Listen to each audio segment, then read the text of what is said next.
नमस्कार, मैं जितेंद्र चतुर्वेदी। कांग्रेस और उसके इकोसिस्टम को नरेंद्र मोदी फूटी आंख नहीं सुहाते हैं, ये बात जग जाहिर है। और यही वजह है कि उनके खिलाफ 2 दशक से षड्यंत्र रचा जा रहा है।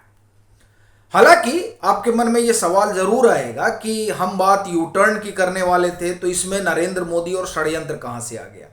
तो दरअसल उस यू टर्न को समझने के लिए नरेंद्र मोदी के इर्द गिर्द जो ताना बाना बुना जा रहा है कांग्रेसी इकोसिस्टम के जरिए, उसको भी समझना जरूरी है। तभी उस यू टर्न को ठीक ठीक समझा जा सकता है।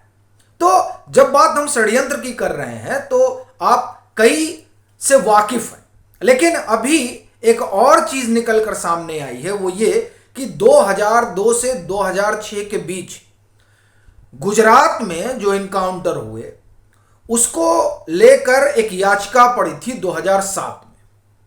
और वो जो याचिका थी वो बड़े पत्रकार रहे, उनका निधन हो गया, बिजी वर्गीस, जावेद अख्तर, लोगों ने पीआईएल डाल रखी थी 2007 में, जिसकी अब सुनवाई होगी। और ये पीआईएल किस बात से जुड़ी हुई थी? वहां जो इनकाउंटर हुए उसे कहा गया कि फेक है, और इसी बात की जो है वो लोग चाहते थे कि सुप्रीम कोर्ट जांच पड़ताल करे। अब उस पर सुनवाई होगी, लेकिन बड़ी चीज यह है कि फर्जी मुठभेड़ वाला जो मसला है और इसके सहारे जिस तरह से नरेंद्र मोदी को फ्रेम करने की कोशिश हुई, वो पूरा जो साजिश है वो तब खुल गई थी जब इशरत जहां वाले मामले में पूरा ताना बाना बुना गया था। और बाद में पता चला कि वो जो इशरत जहां का इनकाउंटर हुआ वो एक टेररिस्ट थी, और इस बात को उस हेडली ने भी प्रमाणित किया जो 26/11 वाले में इन्वॉल्व है। और फिर आईबी ने तो बाकायदे सूचना दी ही थी। लेकिन मसला यह था किसी तरह से नरेंद्र मोदी को घेरा जाए, तो उस घेराबंदी के लिए कहीं ना कहीं से चीजें निकाल कर लाई जा रही थी। अब आप देखिए कि ये जो सुनवाई होगी वो सुनवाई भी एक तरीके से उसी घेराबंदी का हिस्सा है। अब बड़ी बात यह है कि वो तो घेराबंदी हुई, लेकिन ये यू टर्न वाला मामला क्या है? आपको ध्यान होगा कि 14 पत्रकारों को एक तरह से जिनका सूची जारी हुई है कि इनका इंडी गठबंधन जो है वो बाइकआउट करेगा। फिर कहा गया अभी इसमें कुछ नाम और जुड़ेंगे। अब आपके मन में फिर सवाल उठेगा कि इसका यू टर्न और नरेंद्र मोदी से क्या संबंध है। तो मैं आपको एक एक चीज करके बताता हूं। देखिए, ये जो 14 लोगों को निशाना क्यों बनाया गया है, वो निशाना इसलिए बनाया गया है क्योंकि ये नरेंद्र मोदी की बात करते हैं। ये बताते हैं कि किस तरह से नरेंद्र मोदी ने पिछले 10 साल में भारत को ट्रांसफॉर्म कर दिया। ये बताते हैं कि क्यों 10 साल पहले ये चीजें नहीं हो पाई। ये बताते हैं कि आखिर कांग्रेस ने अपने 50-55 साल के शासनकाल में क्या किया। ये उस पोल पट्टी को खोलते हैं जिसे पहले के, या हम कहें कि जो उनके इकोसिस्टम के लोग हैं, उसे वो ढका छुपा रखते थे। उसकी परतें उधेड़ रहे हैं ये 14 पत्रकार। ये 14 पत्रकार ये बता रहे हैं कि सनातन क्या है। ये 14 पत्रकार ये बता रहे हैं कि G20 में जो हुआ वो कितनी बड़ी सफलता है भारत के नजरिए से। वो ये बता रहे हैं कि कूटनीति के क्षेत्र में नरेंद्र मोदी ने कितनी बड़ी लकीर खींच दी। और वो ये भी बता रहे हैं कि ये जो लकीर है वो नेहरू की जो अपनी फॉरेन पॉलिसी रही उससे कमतर नहीं है, उससे कहीं आगे निकल रही है। और ये बात जो है खटक रही है इंडी को, और खासतौर से कांग्रेस को, कि आप ऐसा कैसे कर सकते हैं। तो दरअसल ये जो बाइकॉट वाला मसला रहा वो एक संदेश था और एक संकेत था कि मेरी भी बात करो, मेरे लिए भी कहो कि हम बहुत अच्छा काम कर रहे हैं, और अगर नहीं कहोगे तो हम तुम्हारे साथ नहीं बैठेंगे। तुम कैसे जो है सिर्फ नरेंद्र मोदी की बात कर सकते हो। और यह आप देखिए कि जो तमाम प्रवक्ता इस गठबंधन से जुड़े हुए, और खासतौर से कांग्रेस तो खुले तौर पर कह रही है कि आप कैसे जो है एक ही आदमी की बात कर सकते हैं। और उनका पूरा इकोसिस्टम वो तो बता रहा है कि आप कैसे जो है सिर्फ नरेंद्र मोदी की चर्चा कर सकते हैं। और देखिए क्या क्या वो बता रहे हैं कि ये दरअसल चोट जो है वो 14 पत्रकारों पर नहीं बल्कि नरेंद्र मोदी पर हुई। अब आप समझिए कि ये जो हमला है, ये हमला इसीलिए है कि आप हमारी बात करो, और इन 14 लोगों के जरिए बाकियों को संकेत दिया गया है और संदेश कि अगर हमारी बात नहीं करोगे तो हम भी तुम्हारा जो है बाइकआउट करेंगे, आएंगे नहीं तुम्हारे मंच पर। लेकिन क्या हुआ कि मामला बड़ा उल्टा पड़ गया। अब उल्टा कैसे पड़ गया?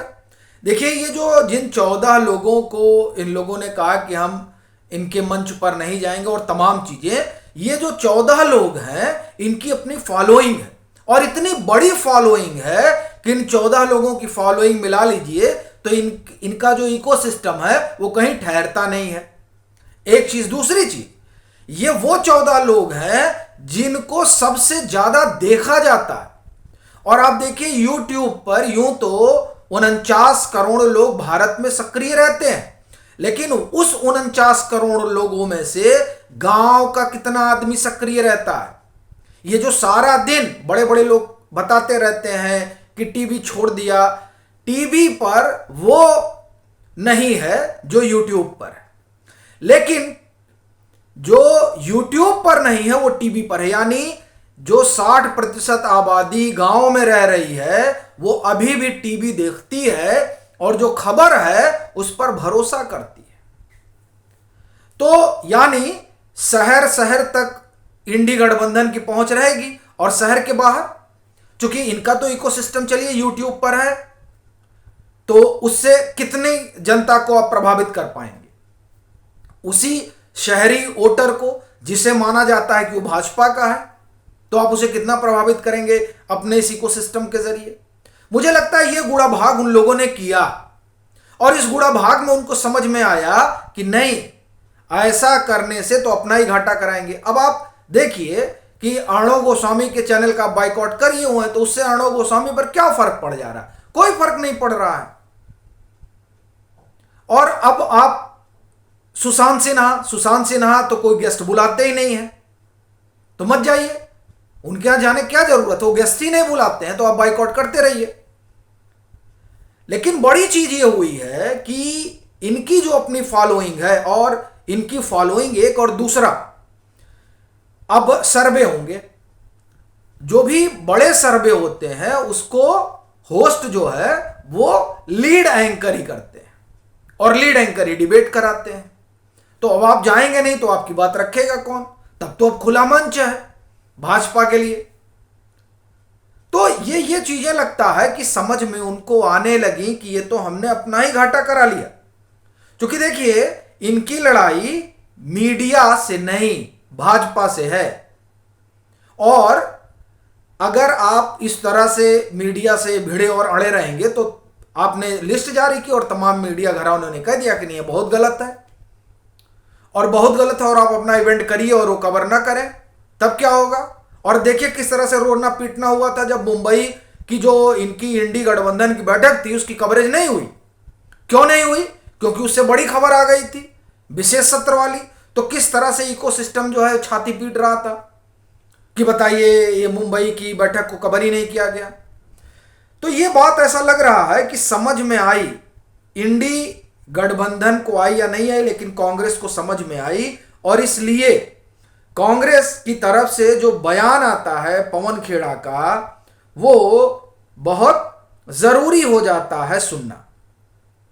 देखिए, कांग्रेस नेता पवन खेड़ा ने जो बयान जारी किया है उसमें वो कहते हैं कि इंडी गठबंधन ने 14 पत्रकारों का बाइकआउट नहीं किया है, बल्कि वह इस तरह का असहयोग आंदोलन है। उन्होंने आगे यह भी कहा कि कुछ भी स्थायी नहीं होता। अब आप समझ लीजिए, कुछ भी स्थायी नहीं होता। फिर आगे सुनिए असल में दर्द कहां है, और क्यों कह रहा हूं कि यह दरअसल खुन्नस है नरेंद्र मोदी से, और यह साजिश है नरेंद्र मोदी के खिलाफ।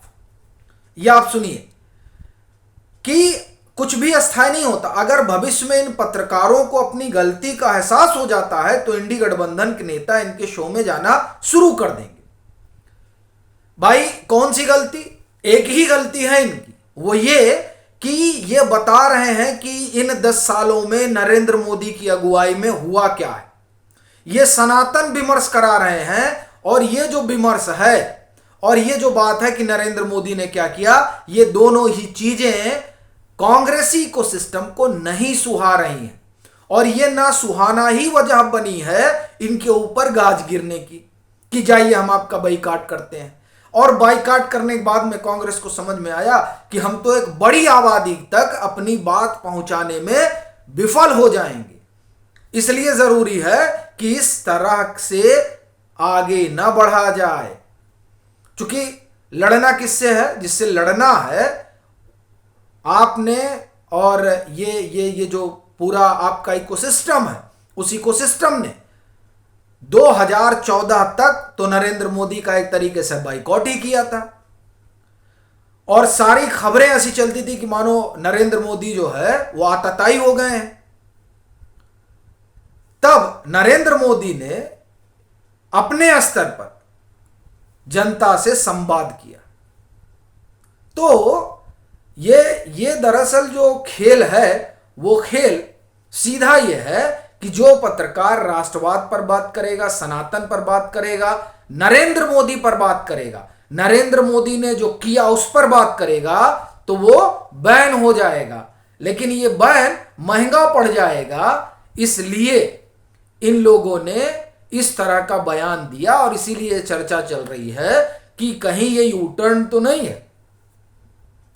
आपकी अपनी क्या राय है जरूर साझा करिएगा। मतांतर से नहीं जुड़े हैं तो जुड़िए, वीडियो को लाइक करिए और खूब शेयर करिए।